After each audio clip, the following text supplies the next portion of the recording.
Hello, friends. Welcome to the Brave Writer Podcast. I'm Melissa Wiley, Julie Bogart's co-host. Julie is attending to some family matters this week, but I am going to take you down a rabbit hole, which is to say we are going to talk about rabbit holes and rabbit trails, my two favorite ways to learn and to enliven learning for my kids. We're going to explore what these two metaphors mean. What's the difference between rabbit trailing and rabbit holing? And why do we want to incorporate these ideas into our kids' educational lives? I want to say that what I'm about to talk about applies equally to homeschoolers or to families with kids at school. These are ways that you can support your kids' education, and they're sort of outside the classroom learning or helping them to go deeper or make more connections between the stuff that they are learning in school. For homeschoolers, this rabbit trails and going down rabbit holes is very much baked into the way that many of us approach education. And in fact, was a big part of the attraction for some of us that got us on board with the idea of homeschooling in the first place. Even before I had this language for it, that is very much the case for me. And I want to say also that there are a lot of adult learners who you have gone down rabbit holes yourself and you have followed rabbit trails yourself. And they may, in fact, have been some of the most satisfying moments of your whole life. Absorption in one of these two types of learning. Okay, what even am I talking about? What is the difference between rabbit trails and rabbit holes? Rabbit trailing is an idea that started to come up. I first encountered it on homeschooling message boards in the late 90s, back when everybody was still on AOL. And there were very lively homeschool discussion boards. And some of the unschoolers in that community of thinkers and talkers started using this term, rabbit trailing, to describe it's really about connections. It's about following a trail of interest that has to do with hopping from subject to subject because of connections between them, okay? And that's a distinction from going down a rabbit hole, which is like a deep dive for one subject. So when I'm talking about rabbit trails and rabbit trailing with our kids, I'm talking about following a thread of interest where one topic takes you to another topic and that takes you to another topic. And you begin to see all these connections between these separate things. And when I'm talking about going down rabbit holes, I mean those times when your family just goes all in on one subject. Oh, I love to learn this way myself. And I think a lot of us can relate to probably especially that feeling of going down a rabbit hole. I do hear a lot of adults talk about that. Oh, I lost like 2 hours because I was down a rabbit hole. Where some subject has gripped your attention and you're wanting to know more about it. And maybe it's just like one evening you spend at the computer, like reading everything on a topic. Or maybe it's over the period of months or years where you get so interested in a particular topic that you learn all the things. You develop a really extensive level of knowledge on this one area. That's going down a rabbit hole. We see that happening with kids all the time. I know that I can think of times one of my kids, for example, was into ancient Egypt, and that was her key interest. And it lasted for months and months. Okay, great. As a homeschooling mom, I can feed that interest. I know that as she's exploring this subject that has gripped her so intensely, yes, maybe I'm sidelining some plans that I had. We were going to, study some American history or something, or I had big plans for what we were going to do with science. Well, now I'm going to revamp those plans because I see this fire of enthusiasm, this deep interest in this particular subject. I can work with that. I can facilitate so much rich learning in all the disciplines by jumping into that rabbit hole with my child together. So Whatever plans I might have had for science, I can shelve those. And I'm going to do a little bit of reading and see how we can maybe, so this is almost a unit study approach, but even if I'm just staying focused on, okay, you want to learn about ancient Egypt, and we're going to read some read alouds that are maybe historical fiction. Like I remember Mara, Daughter of the Nile, actually was the book that sparked the interest for my daughter Rose in ancient Egypt back in the day, when that was just her obsession for a while. And we learned about pyramids, and we learned about, so we made like paper. I don't think we were able to grow papyrus, which would have been cool. You can explore so geography, right? You learn about the region, you get out the map or the globe, you learn about related historical events. But what you're really doing is not making it into school, not making it into um, a subject that, like, you're taking advantage of the interest level to let that learning happen naturally, intensely, without feeling like you have to curriculum it up. So whenever one of my kids has had that kind of intense interest in a particular topic, I have just tried to find ways to feed that interest, to fuel it, to put lots of things in their path. So I might be thinking about, music or movies that we could watch together. Definitely books, whether that's poetry, picture books, historical fiction, even fantasy novels, anything that I can pull in that sort of helps them, like they feel excited and actually in later years expressed a lot of gratitude over, oh, I remember that time you let me just like do nothing but read books about ancient Egypt for months. Meanwhile, the whole time I'm getting all excited because I know what is going on behind the scenes in their minds, in their development, their facility with a topic. I'm sure that if you were to sit down and make a list, you could think of subjects that gripped your child's interest and you gave them the space to really focus on it. And I want to say, although my ancient Egypt example, I did describe it in a very unit study style, right? With like doing some geography and some math and art and history and science. It doesn't have to look like that. A rabbit hole could be developing a skill. So this has certainly happened to me when my first baby was a baby. Why did I decide that that was the time in my life when I should totally get a loom and learn how to weave?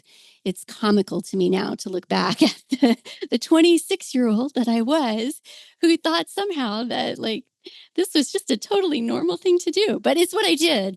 I got a book and I bought a secondhand table loom, and I really just taught myself out of that book. And I, like every spare minute, worked on learning how to weave. And I made some dish towels and I made a couple of scarves. And then I had another baby. And well, that loom is it's sitting in the corner of my studio waiting for me to reassemble it after our move into this house last year. It was in the garage for about 20 years. So that tells you how much weaving I did after I had two children. But the point is, I gave myself the space to pursue that deep dive interest when I had the opportunity. And you know what? I learned a ton. And just because I didn't walk away from it with like, an operative loom, because the very next time that we moved after the new baby was born, the movers disassembled it. And that's why it's been in pieces in the garage ever since. But I learned a lot about fiber arts. I learned about different types of fiber history and processing and different weave patterns. And I want to say that what I learned during that particular deep dive, that rabbit hole that I stayed down for months, is still with me. I am a fiber artist now. I work mostly in embroidery now, but that interest in textiles and making art with textiles never left me. It just was parked for a little while. So I give that example just by way of letting you know that sometimes it doesn't have to look academic. It can be a deep dive down the rabbit hole interest in developing a skill. Maybe for your kid, that is magic. Learning how to do magic tricks. Maybe for your kid, it's carpentry, or it could even be a particular video game. And sometimes letting them lean into that deep dive feeds, like that's a great way for a kid who has maybe been a reluctant reader or a reluctant writer to suddenly discover, without really thinking about it, without knowing that that's what is happening for them, that they have lots of things to read and information that they're wanting to tabulate in the written word, or maybe they're wanting to communicate via chat with a friend who's playing the game. So that deep dive game interest could actually facilitate. I mean, that's an example that comes to my mind because that's essentially how my youngest son got interested in expressing his thoughts in writing at all. He was a very hesitant young writer, up until about age 8, when he wanted to talk to friends in chat on video games, and he wanted to learn how to spell things so that it wouldn't be embarrassing for him, because that's how he felt about it. So that deep dive interest now that's not all he did in his whole life. I could see how what I'm saying might make it sound like the child did nothing but play video games for months. But what I'm saying is that by facilitating his interest in the game, I saw skill development as a result of it. Okay. So I think it's a really good idea to, as a family, sit down, or just do this for yourself. Make a list of times that you have gone down a rabbit hole. Maybe it's with cooking. Maybe it's with bread baking. That was one of my rabbit holes at one point. And I still do bake bread today, even though it's like not this obsession like it was. I think that was around baby number 5. I think I always develop intense rabbit hole interests every second trimester. I have 6 children. So that is 6 really intensive kind of rabbit hole experiences that I had. I asked my kids, so several of my kids are now adults, and I asked them about what were some of our deep dives that we did together that you remember from your homeschooling experience. And one of them said, "Oh, do you remember when I was so obsessed with Liberty's Kids, which was this PBS show about the American Revolution?" And she's my oldest, so this would have been like in the early 2000s, I want to say. And I do remember that. And I remember that when she got so into that show, I changed up my plans for the read alouds that I had thought we would do that year. And we read a ton. We read like Johnny Tremaine and other American revolutionary related titles. Have you ever heard the expression, cells that fire together, wire together? This is a neurologist's description of what happens when your kids engage in purposeful practice. To that end, Brave Writer has a brand new product called Practice Pages. You know how sometimes you just want to target one sticky, tricky issue? Maybe your kids mix up common and proper nouns, or maybe they have a hard time differentiating between the 3 uses of there, and there. Now we've got these short lessons that make use of French-style dictation and reverse dictation tactics to narrow the focus to those specific tricky issues and help your child expand their practice so that those cells can fire and wire together. If you'd like to learn more, go to bravewriter.com/pages or check our show notes.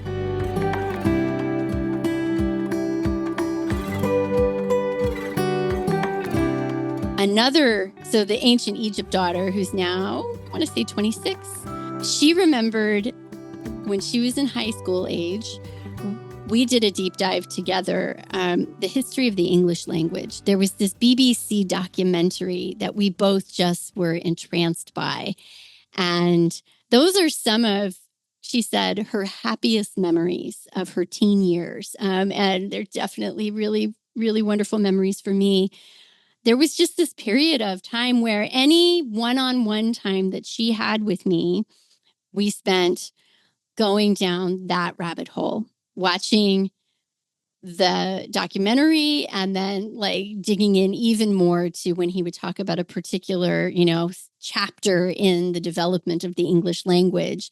We would want to know more. We would want to know more. And then we were reading poetry, and I know we were reading like Chaucer and Beowulf. Like we kept finding ways for that interest to express itself. And while she described that as her rabbit hole, I was so happy to be down that deep rabbit hole with her.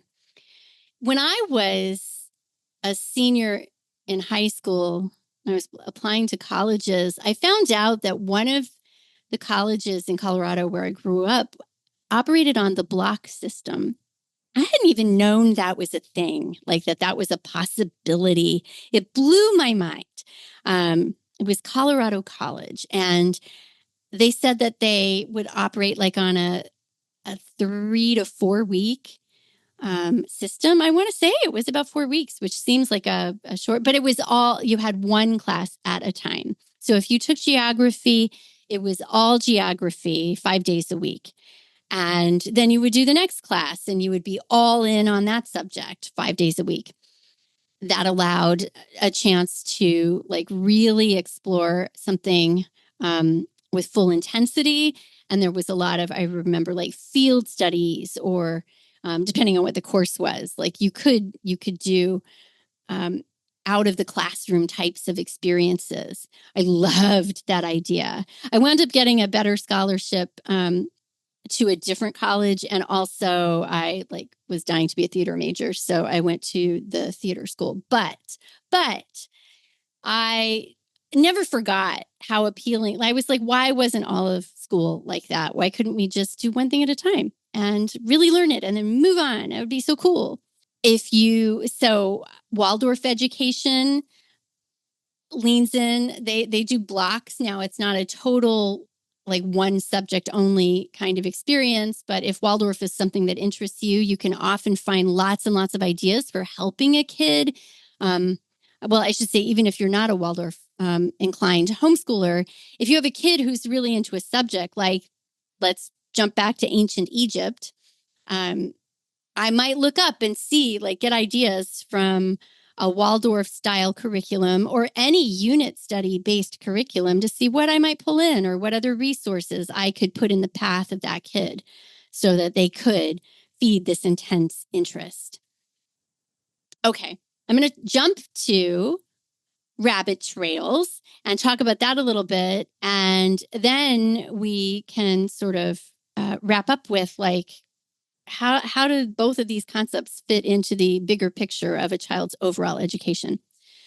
Okay, rabbit trails. My brain is very rabbit traily. Rabbit trails is like you're reading about one thing and there's a little mention of something that like tickles your interest. And so you jump and you start reading about that. And that leads you to learn about something else. And before you know it, you're quite far away from the original material that you were engaging with and maybe on a completely different subject, but you've absorbed a lot and you've seen like the connection, how all these things are linked, how they fit together. If you have read Julie's book, The Brave Learner, then you know that she talks about the continent of learning. Just take any subject and draw it, like write it on the board and draw a shape around it, like a country on the map. And now draw another country shape. And what other subject is related to that? I'm going to give an example. I looked up some old blog posts of mine because I knew that was when my children were younger and I was writing blog posts every day. That was mainly what I was doing, was recording our rabbit trails. And what we had encountered, what ideas, what books, what subjects we had explored during that day. Documenting all of that helped me see how much my kids were learning and what riches there were and what connections we were drawing to all of it. Also, it helped me kind of keep a handle on it so that I could refer back to things and help make even more cross connections for them. When we say rabbit trailing, I want to explain the metaphor just a little bit. If you think about a rabbit like in a meadow and it's nibbling here and then it sees a little bit of dandelion over there, and so it hops in that direction and it nibbles of that, and then it spies another plant over there and it hops in that direction. That's the visual image that I think inspired that term on the unschooling boards back in the day. And I love that image because I don't know about you guys, but my family, one of our favorite books as a family is Watership Down. I think we have 5 or 6 copies of Watership Down in the house because anytime we've seen one, like in a little free library, we have to pick it up. We have one for practically every member of the family. And that's not even counting the Watership Down graphic novel that my husband was a consultant for, because the author's daughters, when the graphic novel was being written and illustrated, they wanted someone who was both a comics expert, which my hubby is, and knew Watership Down really well inside and out. And so they brought him in to sort of look at how that adaptation was taking place and shaping up and what choices were being made about the adaptation process. So we have copies of that too, the beautifully illustrated graphic novel of Watership Down. Okay, so in Watership Down, the bunnies, they go out into the fields and they nibble, and it's called silslay in their little rabbit language. And that's what I always think about with rabbit trailing. All my warm memories of Watership Down come into my mind. Okay, here is an example of a rabbit trail that took off for my kids. Well, it looks like this is an entry from my blog in 2009. I was reading to them the book Winter Holiday by Arthur Ransom, which is one of the Swallows and Amazons books. And if you don't know that series, oh, what a treat. So good. I think I only managed to do a couple of them as read alouds. They then would take over. There's so many books in the series, and the kids would read them on their own. They're really thick books, but they're great, both as read alongs and read alouds. And it's this family of kids who, like the first one in Swallows and Amazons, the kids go off and like camp on an island they live in the Lake Country in England, and they just get to like live on this island for several weeks one summer, and adventures ensue. Okay, we were reading Winter Holiday, and a couple of things happened. When we started reading it, it opens up with, it quotes 4 lines from a poem by Keats called On First Looking into Chapman's Homer. And it's these lines at the end about Cortez staring at the Pacific, silent upon a peak in Darien. Well, okay, so I can't read something like that to my kids without later pulling out Keats and reading them the poem. And then, of course, there was so much to talk about with, well, who's Cortez and what's the deal that, suddenly now we're talking about we're talking about colonialism. We're talking about the explorers. We're like right there. You're rabbit trailing to a variety of subjects. And you really have lots of directions that you could hop from just the book introducing you to the poem, and the poem introducing you to these historical topics. We also, though, one of my daughters noticed that there was a little bit of a similarity in the theme of the Keats poem to Emily Dickinson's poem, There Is No Frigate Like a Book.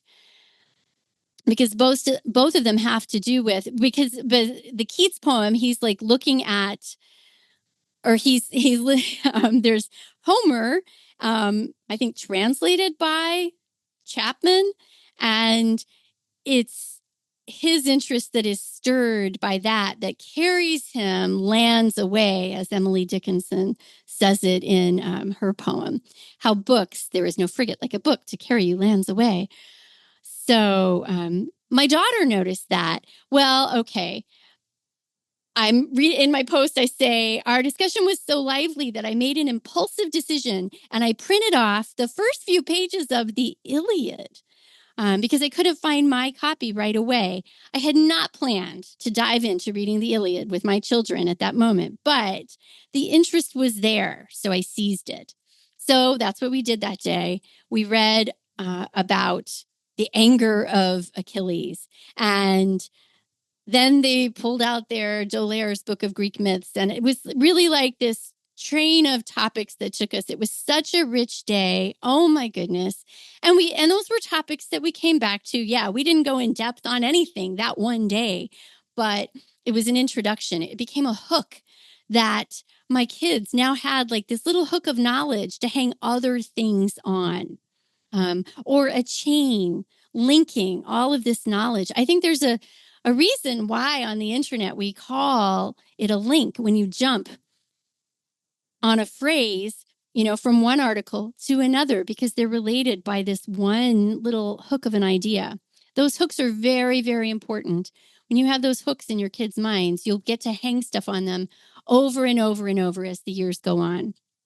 A few days later, I continued writing about our winter holiday experience. This time, the kids started, first of all, they're looking at a telescope and they see Aldebaran and the other stars of the constellation Taurus. And they talk about the Pleiades. So now we're interested in that too. And I knew that I had this book by the author of Curious George, Del Rey, Rey. I can't remember what his initials are, but anyway, the point is, it was called The Constellations, and I pulled that off the shelf, and we looked up to see if we could see the Pleiades. And in the chapter of Winter Holiday, there was a line, Dorothea went back to the fire and found the place in the book. The light from the group known as the Pleiades, referred to by Tennyson in the poem Locksley Hall. And now Tennyson has entered the picture. And I quoted this whole passage. So this is how I remember all this. It's not in my head. It's in the blog. Thank goodness I recorded it. Shakespeare comes up, Queen Elizabeth, Sir Walter Raleigh, the Battle of Bannockburn. All of these topics are mentioned just in this one scene. And as Dorothea, the one who's all excited about all this history, is rattling it all off, her brother, it says, was no longer listening. 186,000 miles a second, 60 times as far as that in a minute, 60 times 60 times as far as that in an hour, 24 hours in a day. He's doing all this star math. It's amazing, right? He had this little rabbit trail from the connection that his sister made to what they were seeing through the telescope and talking about. And she had all these historical and literary references that crowded into her mind. So I just love the model that book sets of kids sort of rabbit trailing themselves. And then we did too. So my notes from that day record that we read the opening of Locksley Hall, which I think is a Sir Walter Scott poem. And we discovered Google Sky. Okay, there it is, 2009. And that was big new news that day. And we looked it up so we could see the Pleiades, like where they could be located in our sky, even though we didn't have a telescope to see them with. We spent a long time playing with Google Sky that day. Then my daughter Rose told me the story of Orion being chased by the serpent, and we read the legend of the Pleiades, the seven sisters, the daughters of Atlas, and one of the other kids went and got D'Aulaire's Greek Myths because they recognized a connection to things that they had read in that book, and they wanted to share those with me. And then Rose went and got a different read aloud that we had done like a year earlier, Diana Wynne Jones's book, Dog's Body, where this star, Sirius, the dog star, he's being punished for something and he gets turned into a puppy and sent to Earth. What an amazing novel that one is. So that is one rabbit trail that I recorded that day. And again, just like I said before, did my kids learn everything there was to know about the Pleiades that day? No, but they learned something and had a hook that connected them to that topic. And that was a door we could go through to learn more about astronomy, which we did. I also remember that Winter Holiday was the book that made us learn Morse code, because I believe the kids in that book start learning Morse code. So, okay, you see my point. And I think you've probably seen it in action in your own families with your kids. In Brave Writer terminology, that same process that I used to do on my blog when my kids were little is called scatterbooking. I think that's such a great name for it, really delicious. And that's, I think Julie also would call it like recording from behind or planning from behind. For me, I always called it chronicling. I would say I don't really plan, I chronicle. Um, and it's not true that I didn't plan. It's just that I would shove my plans out the window the second the kids were lit up about something else. So in scatterbooking or planning from behind or my version of chronicling, it's really just writing it down just in a notebook or anywhere that suits you. Or even like a text to your mom, like, oh my gosh, this is what happened today. We were reading this one thing and then somebody asked a question and we had to look that thing up on the map. And then, they were all having apple pie and it made us hungry. So, I got out that book that how to make an apple pie and see the world. And then we made an apple pie. And while it was cooking, we read this other book, or then we watched a video about Johnny Appleseed. Like, it can happen very organically. It's okay if you can't always set your own plans aside. There's certainly, a time and a place for sticking to the plan. And we want our kids to learn how to do that too, how to hold focus on the task at hand and not always hair off in a totally different direction. But if you can watch for the opportunities where there's no reason not to allow the conversation to go in a different direction than the one that you planned, or to bring it back in tomorrow and say, you know what, I'm thinking about that thing we read yesterday. How they read that poem at the beginning of the chapter, and that reminded me of this book. And so I went and found it. I dug it out, and let's do that. Or, oh, you know what? I have not stopped thinking about the Pleiades ever since we read that yesterday. And I found there's this video. Do you guys want to check it out and see if it's good? Like this video that the Pleiades, these stars. Do you see what I mean? It can happen like spontaneously in the moment, or it can happen a day or two later. It could even happen a few weeks later. You could have that same conversation like, you know what? That was so much fun when we all got excited that one day about astronomy. How would you guys like to spend a couple of weeks? Like, that's what we're going to learn about in science. And so let it inform decisions that you make in the near future, but maybe not this second. You can play it either way. And they're all good ways to play it. What you're doing is allowing, and this is the case for both rabbit trails and rabbit holes, you are seeing a spark of interest. That there's that quote about education is not the filling of a bucket, it's the lighting of a fire. You're seeing a spark that it's so exciting. You have the power to feed it. You are the fuel. You can provide the fuel. That's so exciting to me. It's really why I became a homeschooler in the first place. It's one of the ways I got my husband on board back when that little first baby was a baby. And I was so taken with the idea, the freedom afforded in the concept of kind of being able to do the whole, like, indulge that student that I was who thought the block system sounded amazing. And I said, honey, I want you to think about like how you told me that one summer that you just like sat under the air conditioner and listened to albums and learned everything you could about these three bands. And I mean, my husband, like music is a huge part of his life now. It always has been. He's so knowledgeable. It began with him going down a rabbit hole, as a teenager long ago, or for that matter, comic books. That was definitely a childhood rabbit hole. I've had many topics like that.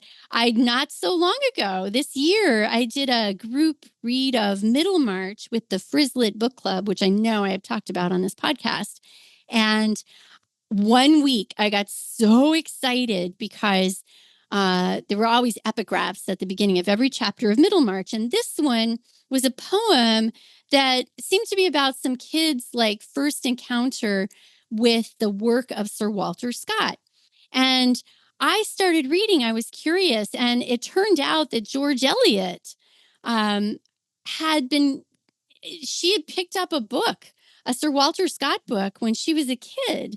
And she started reading it and she was like glued to it, but it was a neighbor's book and it got returned before she finished. And then her family had to like get her a copy so that she could finish the book. And then but in that interim, before they got the new copy, she was so close to the end. I think it was Ivanhoe, and she wanted to know how the story ends, so she just wrote the end for herself, and that was like Victorian fan fiction, basically. Actually, it was pre-Victorian. This was Georgian. Like George Eliot got her start writing Sir Walter Scott fan fiction. I just think that's delicious and hilarious. But there I was down this rabbit hole. It took me to learning so many things about George Eliot and about her relationship to the writing of Sir Walter Scott and what fueled her own writing and other influences in her writing. And I wrote a note to the teacher of the class. I was like, "Oh my gosh, I'm so excited. I found this out, da, da, da, da, da, da." And he actually asked me to, like, the next week in class, share that with him. So it was really like this. My inner student got to give a special report on the thing I was so excited about. So see, it still happens as a grown up. Okay. So that's what I want to say about embracing rabbit trails and rabbit holes, noticing opportunities to let your kids lean into either form of learning, noticing it for yourself and documenting it, keeping a record, like just writing down some notes, write a little list of bullet points of like, oh, that discussion touched on this and this and this and this. That's going to be a great resource for you later on to refer to and be like, oh, you know what? Like, I think that topic might be a really good entry point for this sticky topic.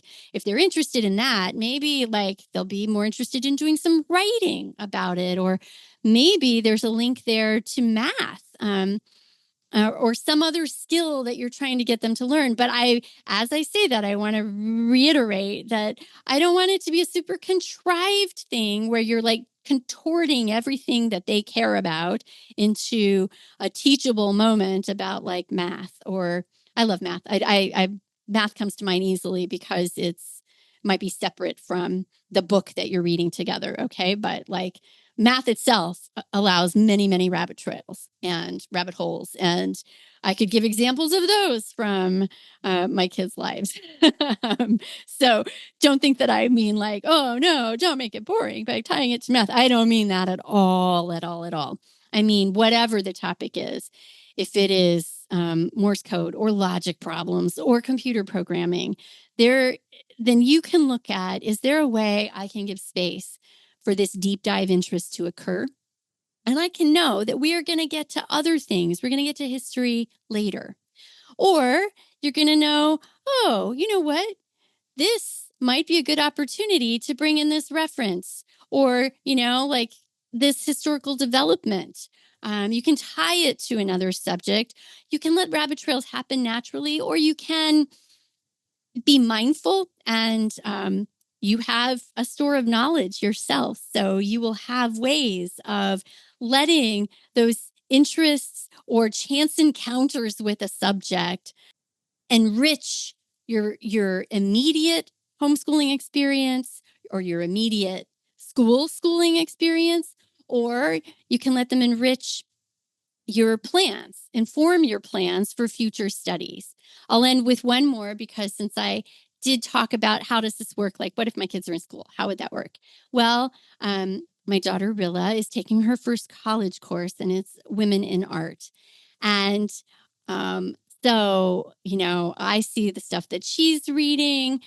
I thought, oh, you know what? She's never seen the movie Mona Lisa Smile. That would be a really fun one to watch. That's going to have lots of stuff for us to talk about that's really applicable to the class that she's taking.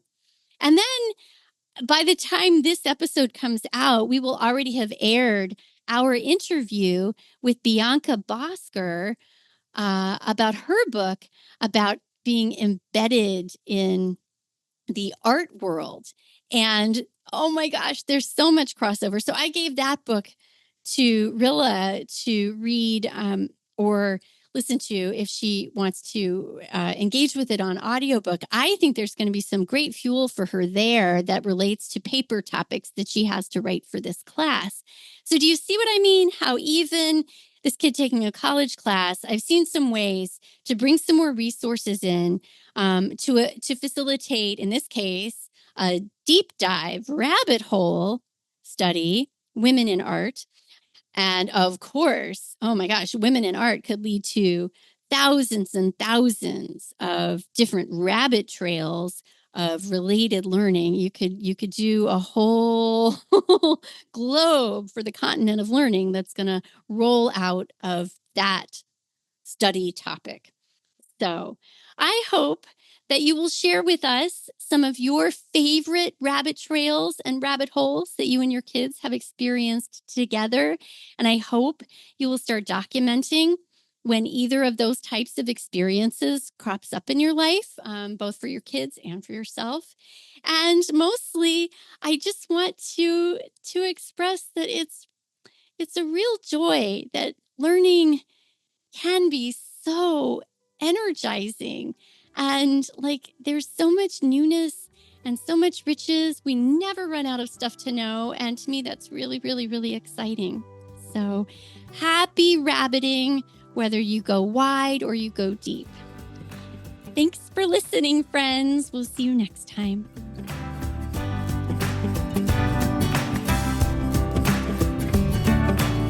You've been listening to the Brave Writer Podcast. I'm Julie Bogart, and Melissa Wiley is my co-host. This podcast is produced by Nova Media with support from team member Jeanette Hall. Thank you for listening and for leaving either a starred or written review on the podcast app of your choice. Anytime you do that, you bring a lot of joy to the team and you support our work. So thanks in advance.